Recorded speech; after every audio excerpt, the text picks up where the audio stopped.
আমার বিড়ালটা আজকে যে বসে আছে, ওর খাবারের প্যাকেট শেষ হয়ে গেছে। এই যে ওকে খাওয়াতাম ড্রুলস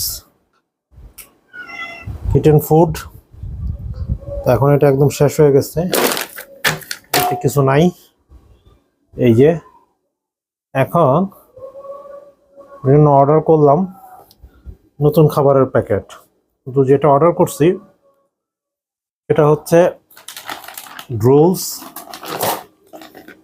কিটেন কিটেন না, এটা অ্যাডাল্ট। এটাও ওশেন ফিশ, এটাও ওশেন ফিশ, কিন্তু এটা হচ্ছে অ্যাডাল্ট। এটা হচ্ছে অ্যাডাল্ট, আর এটা হচ্ছে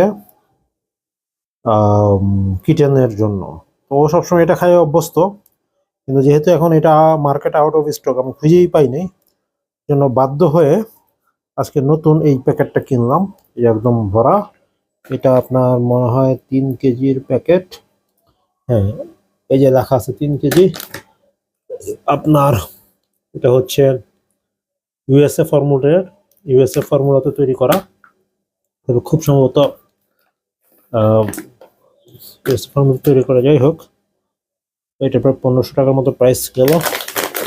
এখন এটাকে খুলতে হবে, খুলে আমার বিড়ালটাকে খাবার দিব। কি খাবার নিয়ে আসছি তো, খাবি? খাবার কি খাবি? হ্যাঁ, আচ্ছা, আমি দেখি ওই খাবারটা খাই কিনা। ফ্লেভার তো একই, কিন্তু খাই কিনা একটু দেখি, আপনারা সাথে থাকুন।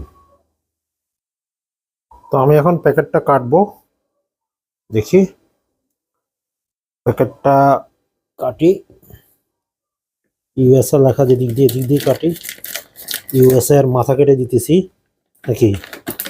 হ্যাঁ, কেটে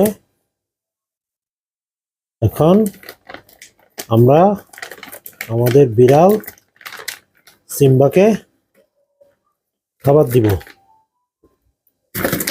খাবার যে দিব, একটা প্যাকেট নিব আমি, সরি একটা কাপ নিব। কাপ নিয়ে খাবার দিব, এবং আমরা দেখব আজকে যে নতুন যে ক্যাট ফুড যেটা, ওইটাও খায় কিনা। যে কাপে করে নিলাম, খাবে? এই যে, হ্যাঁ, এই যে দিলাম, খা। সে খাচ্ছে অনেক মজা করে।